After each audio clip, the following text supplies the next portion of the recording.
Hi everybody, I'm Jeanette from Yoga Wisdom. Today I would like to talk to you about how to use the abdomen. The abdominals don't really have to be super powerful.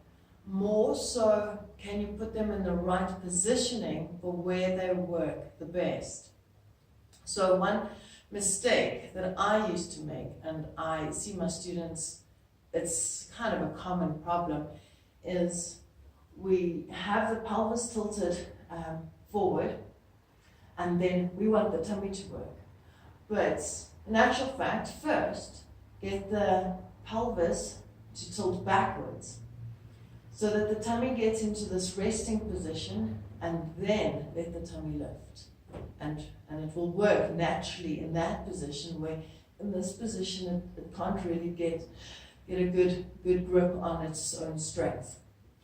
So I go back to basics, and the basics in yoga is Uddiyana Bandha. For me, the basics are just not your classical yoga, Uddiyana Bandha. Ud means to fly, and it really does help.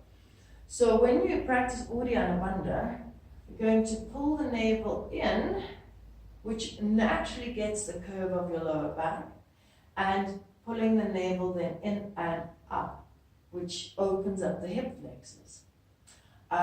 What you also want to watch for is that you don't get too tense in the beginning. It's difficult to even find where the pelvis is. To not get the pelvis, but with strength of the shoulders. It's all in the pelvis, relaxing the rib cage and softening in the neck and shoulders. So you really want to isolate the strength there. So I often get the correction from my teacher. I get the ribs all nice and relaxed, and then she asks, do you have the pelvis? Haha, you see, how much more it can still go is always very frightening to me. Okay, so you got the lift, yeah, the relax there. And very often I think, okay, I got the lift, and then, the ribs help that whole curvature to happen. So look at the Uddiyana Bandha position. You can have your hands higher or lower, somewhere on the thighs. Some people prefer to have them straight. You're lifting the hip bones, the pubic bone, and lifting the tummy in and up. So you're creating a nice curvature. So if these muscles initially are very tight, keep doing this, and they will eventually release and let go. So standing, don't go, oh, I have to push. Go, can I relax? So feel the shoulders relax, and relax into your lower back. You already will start to feel the right positioning for the navel, for the abdomen. Oh, let's do Uddiyana Bandha together. So relax, exhale, and get all the air breathing out. Look down towards the navel. Once all the air is out, navel pulls in and up.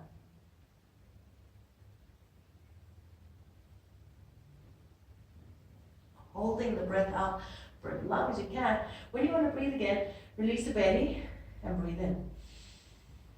Okay, let's do another one. Deep inhale. Empty your lungs.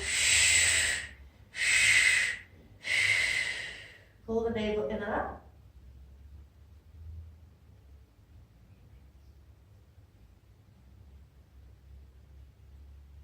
Release the belly before you breathe. And relax. Okay, so when practicing abdominal exercises to get your stomach stronger, exactly that. The tummy actually goes really in. And it's difficult initially because we tend to have this push out of the belly, whereas pull in of the belly. Okay, I'm going to show you that with a brick. Take a brick. Put it between your thighs, and you can start with bent legs if you like. Root the feet, lift the belly, and feel the lift taking and go up and over.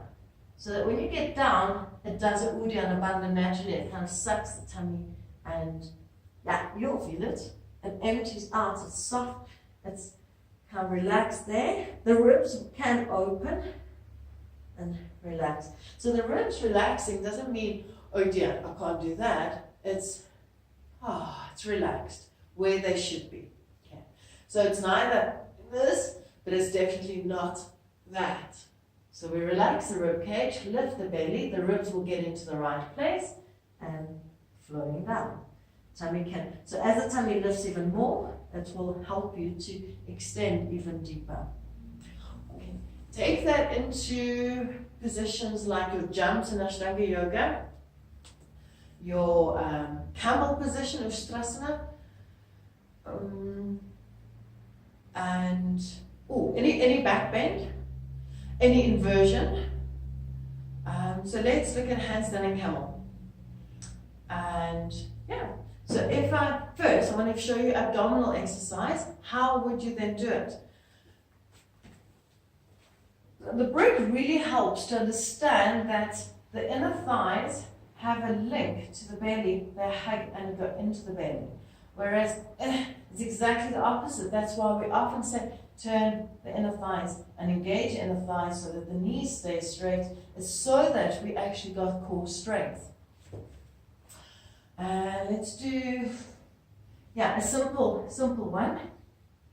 Just place the brick between the knees. Feet can be 90 degrees, hips and knees in a 90-degree angle, but not because you're bending and sticking the bum out, but because you're lifting the hip bones up. Very often in the beginning, I like to start here to show people. So actually, I'm only going to do this one. We're going to soften the lower back into the floor, suck the tummy down, and think, okay, great, I've got a really good tummy there, but I can still lengthen. Push your legs away, your thighs away from the tummy, and lengthen. Then you've got a lengthening and a stretch in your lower back.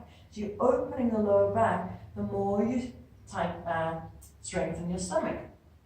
Okay, so yeah, we could take that into Navasana. So if I got that, and I lift and I lengthen up into Navasana. So you don't want to be too rounded, you don't want to be too distended.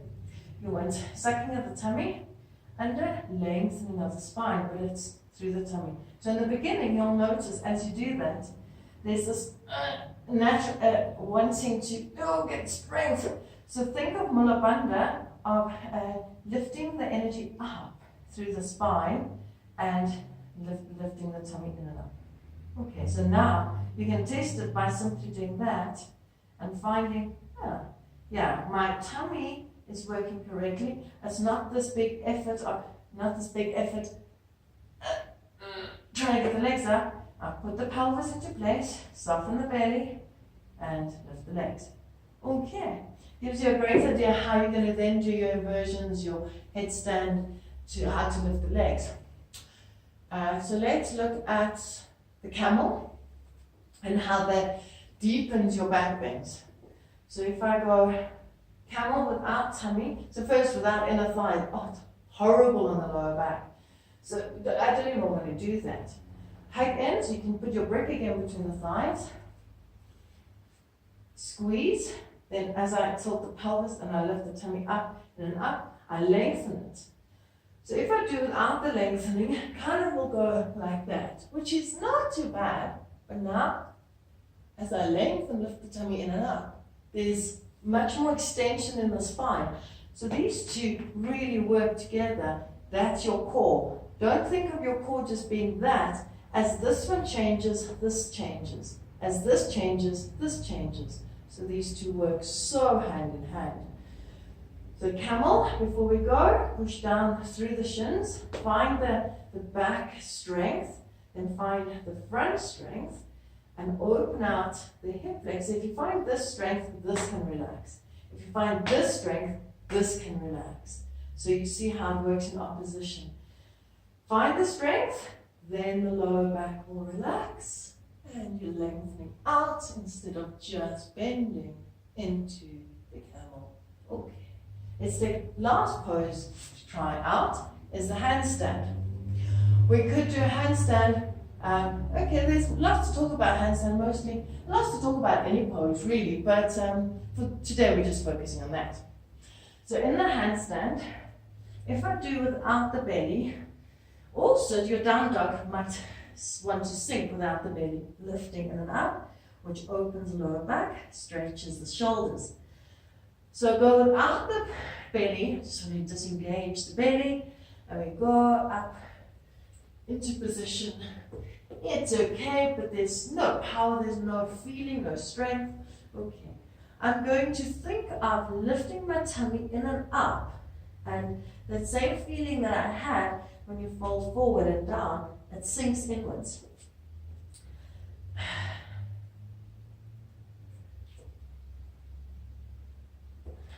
And that really helps the whole movement to happen. So please, if you've got any questions, comments, or discussion, please comment below. And I'll see you next time for some more yoga tips. Thank you very much. Namaste.